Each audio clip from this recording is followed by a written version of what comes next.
There we go. I can hear you. How are Okay. you doing? I am doing well. Merry Christmas. Happy holidays. Merry Christmas.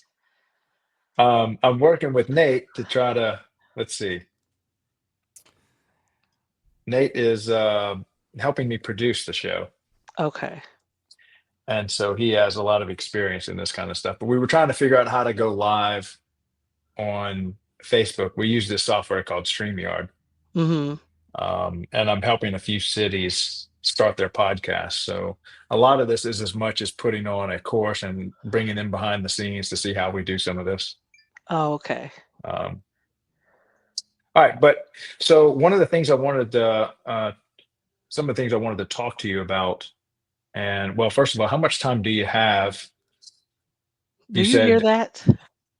I did a hear that. background, Yeah, I'm trying to figure out how to I'm gonna have to turn my emails off. oh, a little notifications thing. Yeah. Yeah, if you got some sort of a Na- do not disturb mode. I just closed out the whole email There we go. because Nate, you're assuming that I have very good tech skills to go and find and do I that. was making no assumptions whatsoever. I really wasn't. That was not my intent.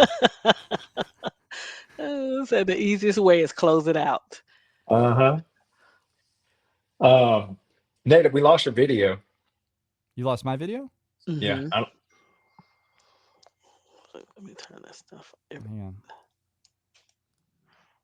we're all figuring out how to, but we're still under like 30 episodes.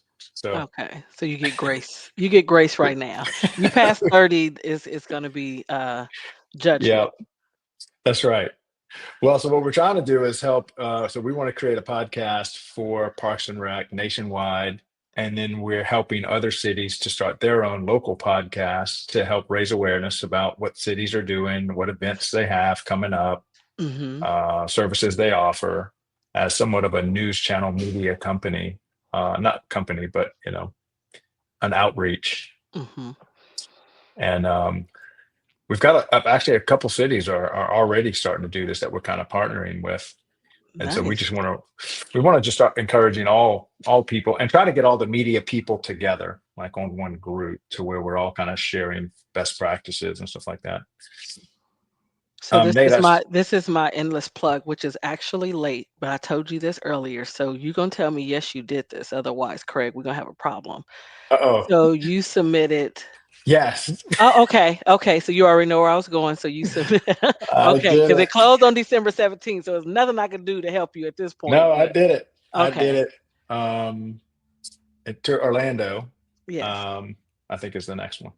And I Yes. even put your name. Like, did Okay. anybody recommend? I put Shonda Smith. Okay. So I was like, yeah, this was be especially because there are not a lot of marketing sessions that come along. So ways for Hmm. folks to get their stuff, out there and really what you're doing, the key points of how to actually start it, right? Because it's always how do you get it started, how you get it set up, Hmm. what are the best ways to stream it. So that's Oh good. yeah. By the end of this, I would say by January, February, I will have a complete roadmap, a tech stack, a software stack, a hardware stack of what a city needs to just step by step start their own podcast, do what we call an MVP, so a minimum viable product, nothing fancy, just go live Yep. and here are the minimum tools. And then we can build up from there, like have a version two, version three, if you Hmm. have a little more resources. But I want to Yep. take it from if you are just a part time, like this is one of the many hats you wear in a small city, that you can do it, all the way up to we have a marketing department Right. and we have 5 or 6 people, and I have both types that I'm working with. Okay. It's good. Um, and that's kind of what I said I wanted to speak on because I believe that um, more than ever with AI coming out, the content that's being produced is the volume of content is massive. And so we're all suffering from overwhelm in content. Hmm. And then we've got all these different platforms that we're on, whether it's Instagram, Facebook, LinkedIn, YouTube. And I know me personally, I am consuming most of my content in communities that I feel like I belong to. Right. And so I would love to see the Parks and Recs cities of America, just start building that local community and just use it as their way to communicate with their people. Makes sense. Sounds good. Yeah. Yep. I was on board from the beginning. So, Oh yeah. Yes. Well, let's get into a little bit about your background, just past, present, and future. So maybe if you can introduce yourself. Um, well, I'd like to introduce you as a friend that one of the earliest people I met in Parks and Recreation in Alabama forever ago, it seems. yes. Yes. It was a long, yeah. You were a speaker, and we both spent some time in New Orleans. And so we connected on that, and then we've stayed in touch ever since. But Yes. maybe give people a little background as to how you got into Parks and Rec and what did you do before that? Oh, wow. You can talk about go way back. um, so I am originally my background is sports. And wanted to, if you'd asked me what I would have been doing, I would have been an athletic trainer. So I did athletic training for a minute, went to school, did secondary physical education with a minor in athletic training. And then when I got my master's in sports management, I wanted to work for a sports team and player personnel, and realized there were a lot of folks that you basically had to sit and be an intern until someone died, quit, or something else, and you can't make a living off of that. So I did a lot of nonprofit. I worked at a YWCA, Boys and Girls Club, and continuing education with the college. I said it's the fun classes that you go take for no credit. Did that and was at actually in Baton Rouge with the Department of Education, sitting in the office, and I was like, "This is not what I wanted to do. I wanted to be out. I'm a very active person, like the ability to be outside, and had never explored Parks and Recreation. I am a Parks and Rec kid, grew up in Parks and Recreation, but never thought about working in that field, and did a little bit more exploration, start applying. Um, thought I was gonna. I'm originally from California, so I thought I was gonna go back home to California, and was interviewing for. Trying to think of the name of the city, but it was like a beach city that was. So I grew up in Long Beach, so it wasn't Long Beach, but it had to be like um, I'm gonna say like Santa Monica. And going to the interview, I remember like driving over this hill and you come across and all you see is the beach. And I was like, oh, this is where I want to work. I didn't get that job, but at the same time, I was interviewing for New Orleans. And when I met the leadership team there, I was like, yeah, this is the place for me. So they recruited me, and I mean, it was a perfect fit because Parks and Recreation basically summed up all of the work I've done in other places in one place. So Hmm. I was the chief program officer there for 4 years. 4 years. We actually hosted the year when I was there as well. So that was phenomenal to be able to host the NRPA conference in New Orleans and work there. Wow. We also got accredited that year as well, so it was a crazy year for us, but we loved it. Um, New Orleans got accredited that year? yes, so the What year does we that mean? hosted, so we got our CAPRA accreditation, which is the commit. Now you're about to put me to a test. The Commission Accreditation Recreation Park something. So it's CAPRA, CAPRA. And the accreditation is really the best practices standards of parks and recreation throughout the whole organization. How is your funding? How is your, do you have policies and procedures? Do your staff know this? Do you have um, a succession plan? It's a whole 152 standards that you must meet and show that you actually have put it in place or you have a plan to put it in place. So it's a thing to do. We actually are accredited here in Park Mobile as well, and we did that last year. So Does that give you any like more ability to raise grants or how does that help the city out? it's not so front facing as far as your you get grants or anything like that because it's not recognized in that manner. But a lot of it is internal. A lot of it is you now have a standard of how you do business. There's an expectation of how you do it. There's a structure set up for that. Um, and so it makes the organization run better. So externally, people should see a difference, but also internally. Mm. Externally, people should see that you are working on standards, that the way your marketing materials, that it's a plan. Internally, there's requirement that you're doing training and that you are informing your staff. They want to know that you're communicating with your staff, and how do you involve your staff in decisions that you make, so that in this you have to show that you just can't say it, check, yes, we did it. They was like, show us how you engage your staff. Show us how you have your staff a part of this process. And so they want to see it, and they actually come out and physically see it. They talk to your staff. They spend a week with you. So this is not, And who something you is just this? do. Is this is its own standalone organization or how? So within NRPA, there's a Mm, CAPRA committee, and these are folks within the industry that come out, they volunteer to come out and spend time with you, but they have to go through all your written material. They're checking to see if you've actually done, if you say you have a marketing plan. They want to see your actual marketing plan, and they review it. They may ask questions. They in addition to that, there's a certification that NRPA gives. It's called the CPRP. It's the, here we go again, Certified Professional Recs and Parks Person. And then there's a CPRE, which is an executive level. But the CPRP, the level of that is to actually say that you are a professional within Parks and Recreation. And this is across the board for parks. So if you work in one area, it makes you expand, and you need to know about finance, you need to know about athletics, you need to know about aquatics, you have to know about maintenance. So it's the whole part of that. Once you become CPRP certified, you can serve as a CAPRA visitor with the NRPA. I see. So that was and during the convention is when y'all when New You get Orleans held the recognized. NR. Yeah, Yes, and they held it, and so you have to go against the committee, and they check your information, and then there's a recognition for you also at the conference, that they do an award ceremony as well. right. So yes. Okay, so that was in New Orleans. So let's pick up the story where we left off. Sorry to derail us. No, no problem. But I'm glad, because again, a lot of people don't always get to see and know all of this. Yeah. Left New Orleans. You work at the pleasure of the mayor, and so you decide you don't want to work for the incoming mayor. So then you leave. Uh-huh. Came to Mobile.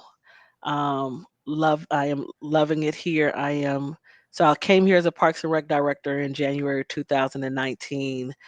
We did a whole change management of how we do business, why we do business, and what does that look like, and just restructuring, and really got the community, but both staff involved in the process. We revamped logos, our mission, vision, and how we do programming. I was there for 2 years. After 2 years, I got promoted to the deputy executive director of public works, because we sat under the umbrella of public works. And then earlier this year, I got promoted to um, executive director of public works. So And that's now over. here. So now you're over. Is this mainly working for city management though? Yes. So what's under that umbrella is, I don't know what to do though, Craig. What's that? You said you lost my video feed. Oh no, that's Nate. Oh, I've okay. got your It I've came got to your me. video feed. I'm Yeah. sorry. I'm reading stuff that's not my business. I'm sorry. So Good. You're coming in loud and clear. under executive director. So with that, I am over Parks and Recreation. I have a new. She's not new. I told her she can't carry new anymore because she's about to be here 2 years. Kim Uh-huh. Carmody, who I recruited from Pensacola, who's doing great.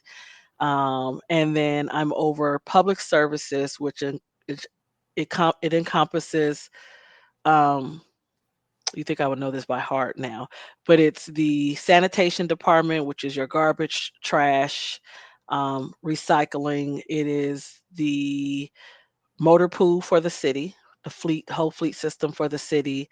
It is the public services maintenance that does all the right of way mowing. We do concrete work, we do asphalt work, um, ditch maintenance, and all of that. And also urban forestry sits under that umbrella. Events, the city events department is under me, and also a department that's called performance improvement and planning, which is formerly the innovation team, as well. So it all meshes together. Hmm. Now, I've actually seen this as a typical career in Parks and Rec, that you move up, you get to director, and then the city recruits you from there because they know Parks and Rec people can handle all kind of random stuff thrown at them. Everything. So I can't tell you, over the years, a significant portion of my Park and Rec director friends are now working in city management because the mayor, somebody recruits them up there. Maybe talk a little bit about what that transition was like for you. It's funny because my transition was the stuff that I was doing in Parks and Recreation. I got a new boss who came in. He was formerly with the Army Corps of Engineer, and we had like the same brain. And so what happened is we started to clash in the sense of I was doing these things for Parks and Recreation, and he was trying to do these things for Public Works. And he was like, "Slow down, Shonda. Like I was going to do that too, so we could just do it all together." And I'm like, "I'm trying to do this for accreditation." And so we're moving, and we're kind of like stepping on each other, really. And so he Uh, was like, "Let's do this." He was like, "I need you to come be my deputy so that you could do the stuff that you're doing for Parks and Recreation for all the Public Works." And so it was kind of like he was like, "Hey, go do this." And I was like the person working with the groups to make sure that they were doing that. And so in the same sense as we did our Parks and Rec accreditation, we was also working on public work accreditation as well, which is APWA, Association for Public Works Association. So accreditation, Association for Public Works accreditation.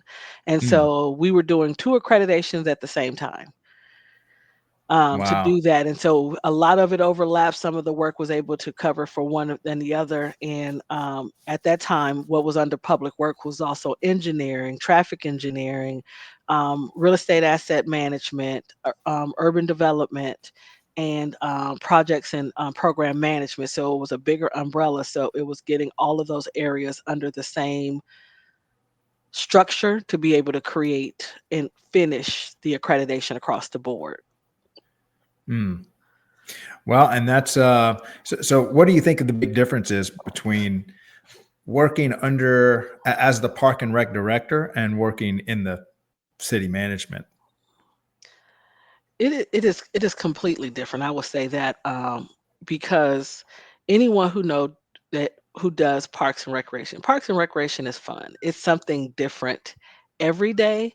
It's dealing more with the public, Hmm. because everything that you do is really public facing. The other part of it is that it's the ability to be creative. Every day we're like, what can we do today? What activity can we do today? And again, all of this is front facing to make it fun and informative for the public. So it's always this constant movement of creativity. So that's the part I loved. In the same sense, though, in the public works world, a lot of it is public facing in a way, but it's really more structured around city services. And I say this all the time to the Parks and Rec people. I was like, I love Parks and Recreation and where I advocated and fought for money. I said, when I get over here now, I'm like, it's way more important for my trash to be picked up, the garbage to be picked up, not to have potholes. And so Hmm. it's it's the fun, and then it's the different balance of like, I mean, parks are nice to have, and we need that, but a park between a pothole. So it's a lot of like structure wise, and the mindset is a little different from parks folks, and then I'm gonna say your public works people. How Um, so? Or can you be, describe the difference in mindsets? especially when you think about the recreation piece. If you talk about park maintenance, it's the same, but a lot of what we do, it's the fun stuff. And so you when you talk about acknowledgement, so many of the folks, even when I go to community centers, these people who come to the community centers every day, they know that they're community center person.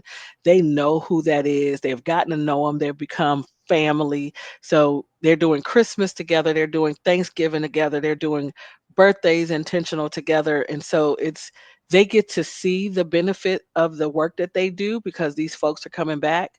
I would say trash and garbage gets it as well because you get to know your garbage person, you get to know your trash person. The unfortunate part is the folks who are doing the ditch maintenance, you don't know who those people are. And Mm, you don't get to say the thank yous to them because no one sees them. They're in the ditch cleaning, and you want them to clean it. You don't get to see the people who are fixing it. You see them, but you don't get to give them the same thanks as the potholes. So the appreciation that the park staff gets to receive from the people that they work with every day is real different. yeah. And so that motivation is different because if you don't do something right, it's right in your face. Because if I always say the seasoned people let us know every time we're not doing something right, um, and they're Uh, in your face about it. But you don't never, the like I say, we get all of these comments and stuff about potholes, but the people don't ever get to see you know the other part of it. So it's the yeah. balance of value, which is I try to play that in between person and share with them the nice emails that we get in to say, hey, thank you for doing this. Hey, they were fixing my road, thank you for doing fixing my road. And they say it, but a lot of times it's through email and it's trickling it down to the frontline staff. Right, right. I talked to a guy in Bowling Green, Kentucky, and he said that was one of the biggest things about his podcast is he got to highlight some of the workers that are seldomly thanked, and Yeah. just they got to tell what they do, and we got to thank them for. He said that was one of the biggest things about starting a podcast is just highlighting here's who works behind the scenes and how this Yes. works. Yes, and Um, we're trying to figure out some kind of social media campaign to do that. Normally, May is like Public Works. There's a Public Works week, and we try to do stuff to highlight the work that people are doing and highlight them so that they can see themselves, but also see people thanking them because it's yeah, it's it's the thankless job, right? You want it done. You don't care who do it. You just want it right, done. And so a lot of times those folks just want to know that, hey, we out here working hard for this. So right. Now, how do y'all communicate to the? Do y'all have a podcast, or do y'all just go through regular news media, or how do y'all get the word out in general? so Parks and Rec, the City of Mobile Parks and Recreation Department has an Instagram, Facebook page. They do a lot of communication through that. The city, as well, do a lot of communication through their Instagram, Facebook page. The mayor does a nightly newsletter, and a lot of times we may put some different stuff in there. We have not really done any podcasts. Hmm. One of the things we do as a whole, once a year, we do an annual meeting. We just had one. I think it was 2, 3 weeks ago, the 1st of December, where we bring all the staff together, um, just to bring them together, update what's happening, what's coming up for the new year, but also allow them space to ask any questions that they have. And I was really excited because I got a someone to actually sponsor this year, so we were able to have breakfast and food to do like a little, you know. Holiday celebration. And then for Public Works Week, we do a barbecue for the staff and get them to come out. And it's usually right before Memorial Day that we, shut down and everyone comes over and we barbecue and play games and hang out. So a lot of times that's like our appreciation back to them to let Mm. them know that we see you and we thank you. Well, let me know if y'all ever want to do like a little news channel podcast once a week, once a day, just for 30 minutes or an hour to highlight what y'all are doing. I'd love to. I've got a few cities that I'm working with. I'm not going to do this for every city, but I'm just familiar enough with Mobile and you. Yes. And so, I definitely need to get you to connected with Kim so that you can meet her. yeah. I think she'd be great to be on the show, but also great to And what does she do? bring that in. She's the Parks and Rec director. Oh yeah, I met Yeah. her with Jennifer just briefly, but yeah, and I don't know who y'all have in charge of your marketing department or how big is y'all's marketing. How big is just as another question? How big is the marketing department or media outreach citywide, city park, everything? So for Parks and Recreation, there's two staff. I don't know if they've selected someone, but I know they were interviewing for a Hmm. marketing manager. Right, It's a marketing manager, and then there's I don't know what the second position is called. So it's a team of two basically, and right. then for the city, it's probably about a team of five, 5 or 6 people. So I think it's I don't know if it can be something that they can do daily, but I do think it's something that they can look at doing. And those are full time. So you have for City Mobile 7 full-time people in some degree working with communicating to the outside world. Yes, Okay. yes. Yeah, yeah. If they ever want to start a podcast to do something, and it can be a go live like this, essentially those 7 people are already producing some version of content to be Mhm. pushed out through some channel, whether it's a news release, Instagram post, Yep. creating the graphics for the website or flyers or whatever. So it's Yes. just a matter of taking what's already been produced and just preparing it to be produced in the way that me and you are talking right now on a daily live show. Typically, cities already producing the content. It's just we're just getting Putting it it out in through a different, place. yeah, putting a Yeah. different channel. I love to talk to you about it because I think it is a better. So one of the things that I said I realize is that folks don't read. And so I Hmm. wanted to was looking into doing some animation, but I what you're talking about here I think will make a big difference of educating and getting information out Hmm. to people. Um, so for example, you know, parks when we come up with hey, we want to remind, have a conversation around I'm trying to think of one of the biggest issues we're having. Athletics, right? What's the rules and guidelines about athletics, renting a field, and why we have that in process, and what's so then we can actually put that on our, YouTube video. You can go and watch this, and it could tell you Hmm. how this should be set up. We do events. Like, what is the way to do an event? But we have one of the issues is that you send in the application, but your application cannot even be processed until you give us a site map. Craig, if you knew how Mm. hard it was for us to get a site map, and we're like, I don't care if you do it on a napkin and you just sketch it out. We need some kind of thing of like how your setup would be. And we Yeah, go back and forth for months of trying to get a site map.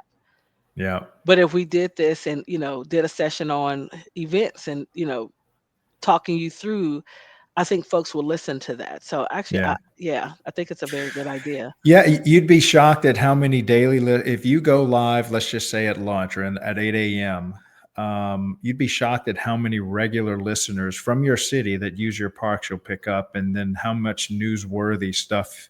Even if it's, hey, we're getting ready to open up the swimming pools, we're looking for lifeguards. If any of your teenagers want to work Hmm. concession stands, this is a good first job, first opportunity. We're always looking for volunteers to work with whatever. And you'd be shocked at how much there is that's newsworthy for your, especially a city as large as Mobile. Yeah, Um, it's just a matter of getting into the rhythm of pressing live or record for 30 minutes a day. So it's literally 2.5 hour commitment a week for one of your 7 staffers to just be in charge of producing that content. And most of it, they're just reading what already is newsworthy right, because it's going out in your newsletter, like the daily newsletter from your mayor. I mean, you right. could literally just read that.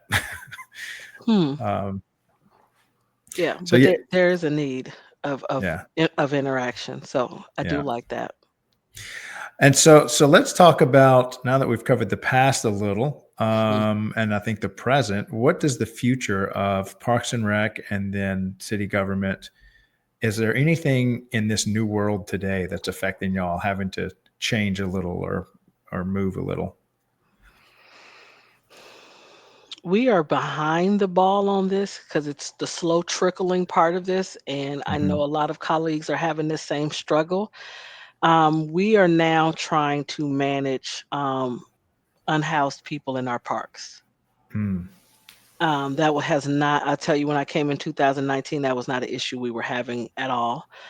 And it is now a very prevalent issue of um, how to work with that, how to we've worked with our housing, our homeless coordinator within the city who we just hired in the last, I think Kendall's been here probably a little bit under a year, but he comes from that industry, but trying to figure out how to approach that, right? When they're, how to approach them, how to figure out if we got, if we can connect them to services, how to get them into a program, if they need housing, if there's family, so that we have a step of like, my goal is not to just run them out and shoot them away, get them arrested, but let's figure out how we can, help the Hmm. person and provide services.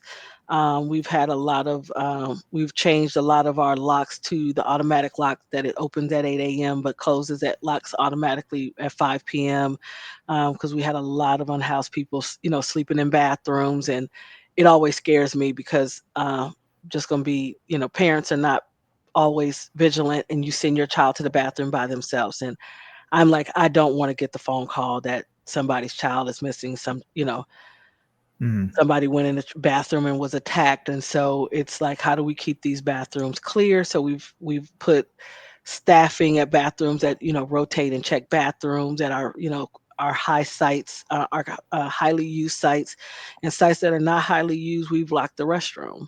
Unless there's an event or something like that.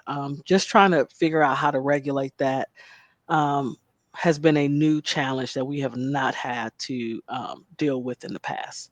Now, y'all have staff actually go check them, or y'all have automatic doors that just unlock and lock on a schedule remotely, or how does that work? They do lock on a schedule, but again, if you stick something in a door, the door is open. Hmm. So it's still like going through making sure the doors are locked. Are they, because you could jimmy a lock and put something on there. Because what happens is at 5 o'clock, once the doors close, it's locked. But if I, if I'm paying attention and at 4:30 or 4:55, I put something in the door, the door is going to stay open unless it closes and then it locks. So Yeah. we've gotten some folks who've been really savvy on, navigating through that system. Because now that you think about it, when the door closes at 5, you don't have to worry about anybody walking in behind you. So you have a warm, closed in place from five Yeah. o'clock to 8 o'clock the next morning. Yeah. So Yeah. There's, I was going to say with, I don't know how smart y'all city is becoming as far as like smart cities and being able to see what doors are open when they locked, all that kind of stuff. But I know a lot of cities are starting to roll out the Internet of Things so they can see how many doors are locked, how many are closed, and set schedules on all the above, plus lighting and all that stuff. Is that something yeah. y'all are starting to play with? I don't think we're that high in the smart part of the city of doing Uh-huh. we have the locks. I don't think that they are in a system that would tell us like, hey, this door did not close or lock for the evening. No. But I Yeah. may have to look into that because I was not aware of that. Oh yeah, that's something I love. Just I've helped some cities do that. I don't know if you knew my background was a master electrician, but I also got big into. I got big into Bitcoin. That threw me into the Internet of Things, where now you can get so many of these cheap devices to tell you just a small bit of data. Just is it open? Is it Mm, closed? Can we yeah. lock it? Can we unlock it? Is the light on? Is the light off? And now you can put these sensors all over and they're super cheap. And then you can pull them into a dashboard where somebody at the city can just say, yep, I've got 600 doors. These 7 are open. Let's go Mm-mm. check those Okay. 7. I've Okay. got 2,000 lights and these 100 are off. And so, Yeah. We're doing it with the lights. So we do have it yeah. that now remotely we could turn lights on, turn lights off, and all of that kind of stuff. But no, then that's new for me around the restroom. So Oh uh, yeah. Yeah. Yeah. And it's all low bandwidth stuff. It's pretty neat. It's pretty, yeah. okay. We can talk about that some other time because I can nerd out on that a little bit. um, let me Yeah. see what else. Yeah, future of the. Where do you think, as far as the? So you mentioned unhoused people. what else in the park systems are we having to update with all this new technology? And I would say, um, I think the other part too is exposing staff. I think that's important. Um, is getting them out to conferences and different, you know, mm, parks and departments so that they can see how other folks are functioning. Because when you sit in your little bubble, all you know is what comes to you versus like, let me see how other folks are operating. So I think, well, I do know this. Atlanta was the largest group of folks that we've ever taken to a conference. It was 17 people. It was so close. When I came in 2019, none of the staff had ever been on a conference before. And so the goal has really been taking them to expose them. The other thing I did when I was Parks and Rec director, I loaded them up in the bus and we went over to Pensacola and spent the day. hmm Like, you don't know what parks can look like if you don't see other people parks and recreation. Go to their community centers, see what they do, ask questions. Also took them to New Orleans and we spent the day in New Orleans seeing, and I was like, New Orleans started right where we were. They were, hmm I call them it was places that a lot of folks didn't want to come to, and you can change that and make the space more welcoming. yeah, And you use the word that I love, and NRPA uses as well, as to how you feel like you belong, right? When you come right, into space, people are speaking. When you're gone, you're missed. How do we create that environment that this is something that folks want to come to? And so we have yeah, been constantly doing that and growing programming, growing services. And so yeah, I think that's the constant, right? That we will be in. What new programs we can do? What's the next best thing? What is the community asking for? As the community is starting to change, we're getting a lot of folks that are moving to Mobile that has not lived here. You have a lot of folks moving right from the West Coast to move here. I was talking to a real estate friend, and they were saying the amount of folks that's moving from the West Coast and purchasing houses sight unseen hmm to move here, but it's also now this is a whole different group of folks that are looking for a different set of interaction, right, than what we've had normally. Because folks are starting to come and look for things that like, hey, when I was in Washington, we was doing this. When I lived in Seattle, do you guys do these things? yeah, I'm gonna say we are on the back end of it, but we are catching up yeah, and growing. But pickleball yeah. That's another is, one. yes, that is, we've We'll have had. to get Nate. Nate's actually a pro pickleball coach and player, just like you have a pro tennis guy. Oh, But that's yeah, huge. yeah, so Actually, pickleball has been growing fast. We're not building fast enough, if you ask the community, but right. So I wanted to get you, and let me, the editor, Kathleen, at around the 49-minute mark, I want you to create a short on Shonda's answer to this question, because I think she can just speak on such a high level. But I do ask a lot of the people I interview, because I'm trying to promote attending your state convention and the national convention. So can you answer the question, both of two individual questions? Why should I get my people to NRPA, and why should I get my people to the state convention? What is the benefit that you've seen? so the NRPA conference is I would say the creme de la creme. You get to learn and meet people. You get to understand what folks are doing in other areas. As a person who sits on the program committee, we read 750 sessions. We read each one of them and grade them. And then out of that, we have to pick about 190. So, with that, we're picking the best of the best to be able to come and tell you what they are doing in their area. But also, these are experts in other fields who want to come and talk about how it can make an impact in parks and recreation. But when you to come to the state conference, I mean, both of them, um, the biggest part of it is the networking. You get to meet longtime friends that will help you. I said this is the best industry to work for, because when you have are you seeing something that somebody is doing and you're like, "Hey, I saw that you do this kite festival. What do you do?" I've had people send me their whole packet and then they're on the phone and they're talking me through the process. So everyone is genuinely wanting to see everybody win, but being able to have colleagues that you can say, "Hey, I'm going through this. Have you been through this? Can you help me out?" They are all willing to help you through that. Um, and but you want to be able to see the best things that are happening, and the show, the what is it called, the vendor show, again, Mm, shows you all of the best items that are being sold, and you get to see that and be able to bring that back. So I haven't missed one since Vegas. Well, no, COVID. I didn't do COVID, but I've been coming since Vegas, and I think that's 2015. mhm. And every time I go, I learn something new. Now, how about the state convention? I know you threw one of the best state conventions in Alabama's history when you threw it in Mobile. I had a blast there. Thank you so much for doing that. I know y'all worked so hard. Thank you. I'm laughing because they're trying to get us to do it again, and I'm like, Yes, that's a Kim decision. please. I was like, I'm not in that decision making anymore. Um, but the state is the same, and a lot of times you have folks that are involved in NRPA and not involved in their state. I think the state one is the most important though, because this is one is you guys all sit in the same space of understanding what laws are coming down, what initiatives are coming down from the state, but also for you to understand what's going on across the state, because you have a lot of these small pocket cities that are trying to do something. And a lot of times there's a lot of collaboration that can happen across the board.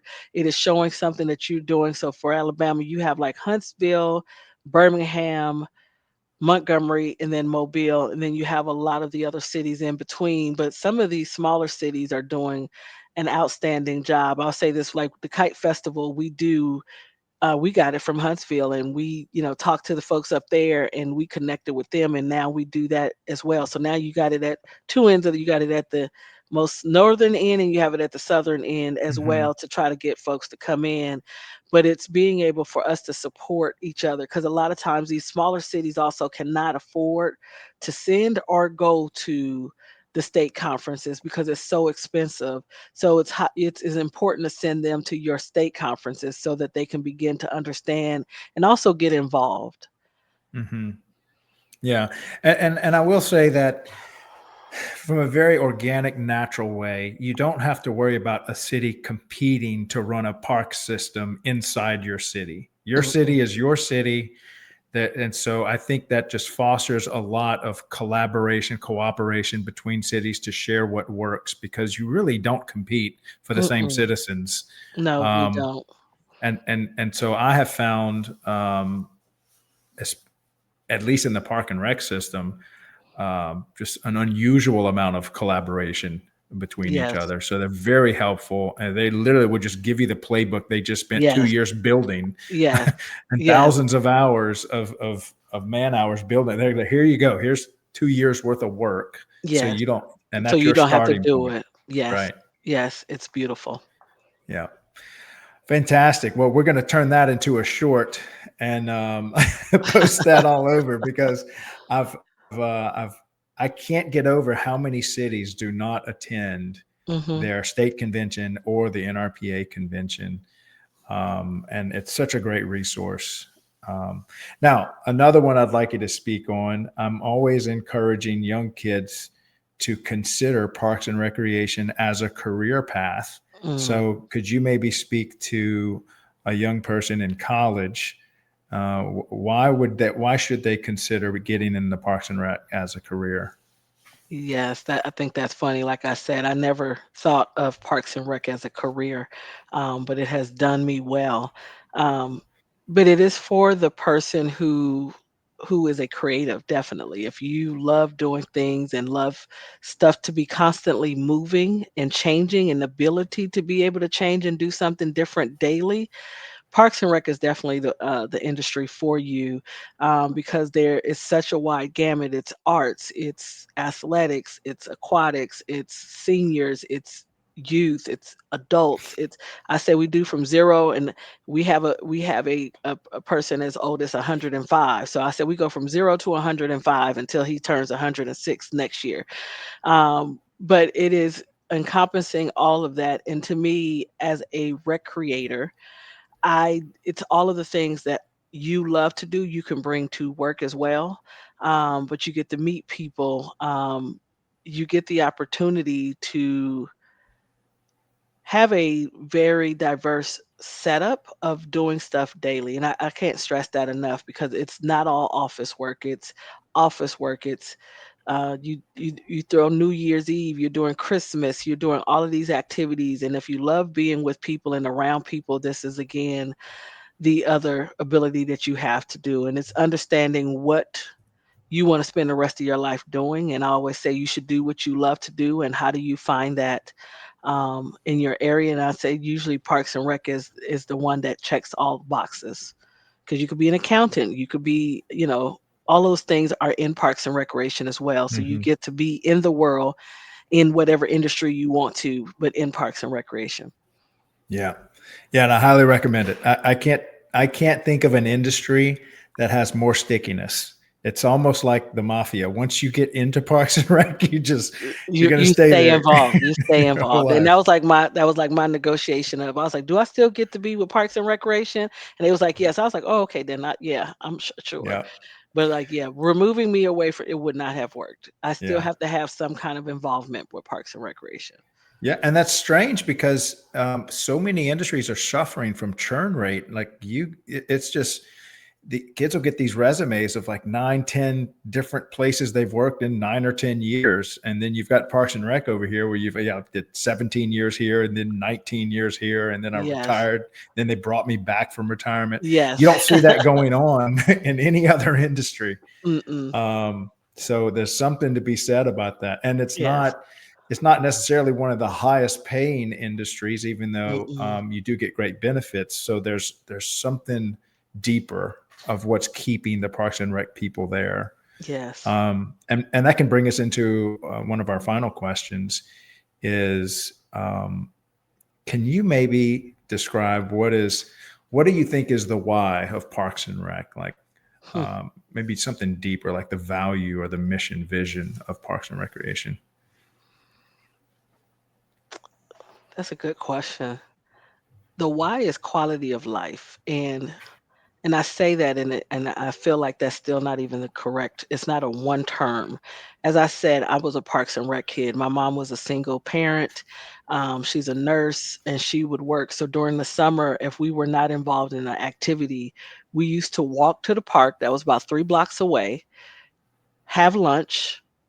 We could play there for an hour and have to be back home by, like, I don't remember, it was like 1 o'clock, 2 o'clock. And when she called on the phone, I had to be there to answer the phone. But also, if we wasn't home, she would call the park and say, hey, and it was like, oh, she just left walking. She should be home in 10 minutes. It's the latchkey kids that were growing up. Parks and Recreation is we saw big time during COVID with our senior population. We are the first and the second family. It's so many folks we are connected with as their only connection here. We are the one person that sees them every day. So they come over for lunch, they come over to play an activity, they come over to do a game, and we've seen them that day. And we're probably the only interaction they've had besides being at home, and they're at home by themselves.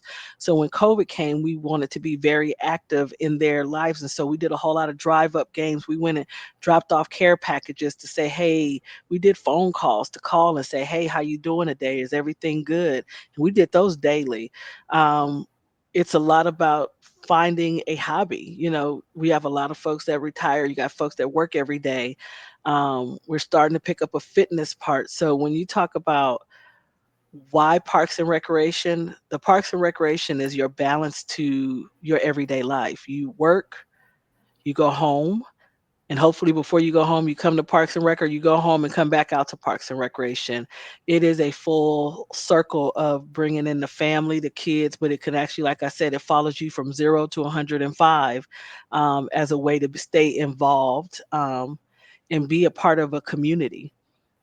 And that's what Parks and Recreation is, whether it's you going to the park and walking every day. When you walk every day, you've now met friends because you've seen somebody that you've passed 100 times. That is not just now this person you pass. You go out there a day and it's a week and you haven't seen them. When you see them, you're like, hey, where you been? Oh, I was on vacation. Oh, okay. Well, I didn't see you and I was thinking about you. Dog parks, right? You go to dog parks, you built friends around your dogs and your pets. The kids is going to the playground, the splash pad. It's all of these different things that, again, it builds to make a community and get folks out of their, um, really their loneliness and finding another way to be engaged in the Yeah. community. Thank you so much for saying that. This is the message that I think is not told enough to America, and that's one of the inspirations.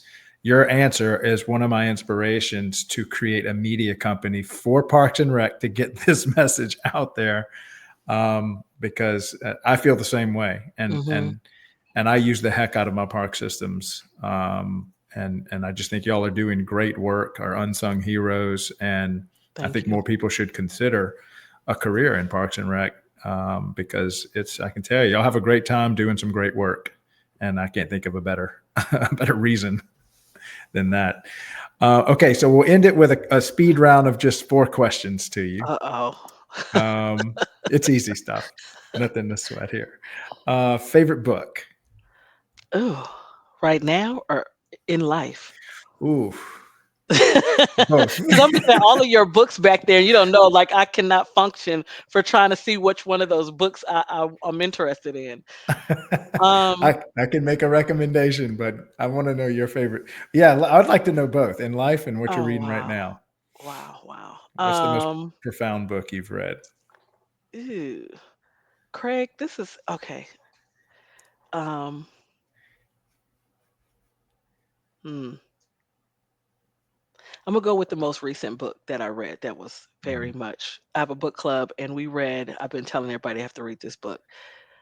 Good Morning Monster, Oh, and it is so good. It is a I think she was a psychiatrist. She's retired, and it was like the 5 biggest cases she's ever done. And she walks through their story, and it has made me so much more gentle to people because you never know what has happened with people and what's going on in their lives. So that, ooh, it was really good. The It's called Good Morning Monster. that's a good one. I'm going to It's write that it's one it's, it's a down. good one. Good Morning Monster. And who's the Um, author? I don't know, Craig. I got you. I I, don't know. I will have to look it up, but I know you're on a computer, so you can look it up. Good Morning yeah. Monster. Okay. Um, Second of all question. time, okay, yeah, go to the Oh, second no, question. no, no. Yeah, I no, don't let's know because I go don't know. I'll come back to it. I don't know. I of don't know all right time. now. Okay. Yeah, because it's a M- lot, so mo- I don't know. Most influential person outside of like, like someone you're related to, but someone you've Oh, really seen out into the world. I would say my mentor, Diane Burby. She's like the one person who could call me and snatch me real quick and put me in my place, but have known me. I've known her for a very long time. Yes, that's the book. Um, There we go. so yes. And what does she do for you as a mentor? Uh, Talk me off the cliff most of the time, but but she's very much the person who can, that would tell me I'm wrong. Like, Mm. tell me I'm wrong, but also give me advice of how to move forward. I've known her since 2004, and so she's been through all of my career movements and what I should do in personal life. And we have, become very good friends and someone that I, talk to on a regular basis to kind of Mm. self check, but I'll just gauge like, am I right about this? Because it's a whole lot of stuff Yeah. I think I'm doing right. And I'm like, I may be Yeah. way off. So, That's great to have somebody like that in your life. Not only that will tell you that you're wrong, but that you'll listen to, yes. that has that you've She would given the and she authority. would say I don't listen to her. I do listen to her. I do listen. It just may come across a different way, but I listen. Yeah. Fantastic. Yeah, that's great. Okay. Best convention you've ever attended? Ooh.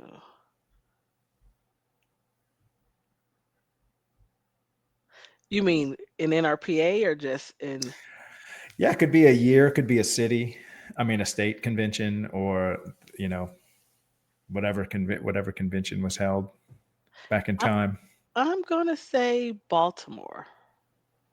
Oh yeah, Yeah, Baltimore was probably that was I a went to that different one. one for me because I was unemployed at the time, and so I was Hmm. there like hustling and meeting with people and kind of making the announcement like I'm not, I'm looking for something, and it again, when you put the word out, the amount of folks who were helping me and saying, "Hey, come meet with me," and all across the United States, when they heard or knew, folks are very good at like, let me tell you what's available. This is coming up. Hey, I did so many interviews on the spot, so that was a good one for me. It just kind of renewed of like, this is good, and I love this industry. Okay, last one. Favorite activity in the park? Oh. So I have taken up tennis. Really? Yes, so I've been in tennis the last year, and I am actually really enjoying. I've gotten to a point that I'm actually even playing in leagues. So that has been my newfound Parks and Rec thing is tennis. Fantastic, fantastic. Yes. So then y'all are now, are y'all at battle with the pickleball people over the same square footage of court? So no, we have done. I think we're balancing it out. So we've been taking tennis courts that are underused, and because you could take Hmm. one court and make two pickleball courts, and so if it's three, we're taking two of them and making four pickleball courts and leaving one tennis. And Hmm. we have a tennis center here that's about 60 some courts, and so Hmm. those are all tennis. And we do a lot of USTA tournaments, and so every now and then we will lay tape and do pickleball, but that is a dedicated space for tennis. So it's not so much of a fight there. Yeah.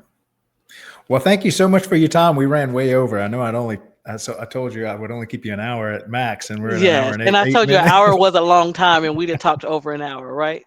We sure did. We'll have to have you back on again. There's so many other questions I wanted to ask, and you're such a good speaker. So maybe I can get you to do some stuff just on NRPA and leadership inside of that. I know you've been pretty active there, and I'd love to get more people involved in NRPA. Yes, I would Just love that because, because I always say folks do not know all of the different committees and or yes, in ways they can be involved. And so I want to figure out how do we get the word out. yeah, Because right now they're looking for CAPRA committee members, and by June we'll be looking for program committee people to sit on the program committee and yeah. help select. So we want folks who want to be involved. So Well, I would love to well, do that. look, maybe you can bring somebody with you from NRPA, and we can just do a show just on NRPA and help, encourage people like yourself to, step up and help out Definitely. I in could do that. leadership. Definitely. Okay, we'll schedule it. Well, Yes. thank you so much. You're going home for Christmas, or where? Well, I am home now, Craig. It's fun. So I don't think yeah, my mother has moved here. My sister has moved here. Oh, So yeah, my family is fantastic! here. So I am home. I'm officially a Mobilian. Oh, that's great news. I'm so glad you chose the South as your home now, Yes. permanently. Yes. Well, thank you so much for your time. I will. We're going to edit this, and I'll send it to you. You're welcome to give it to whoever you need to, if y'all want to Okay. put it on the city and stuff. All right. No real copyrights or anything on this. So, Thank you. uh, Happy holidays. yeah, you too. Appreciate your time, Shonda. Thank you. Yep. Merry Bye-bye. Christmas. Bye bye.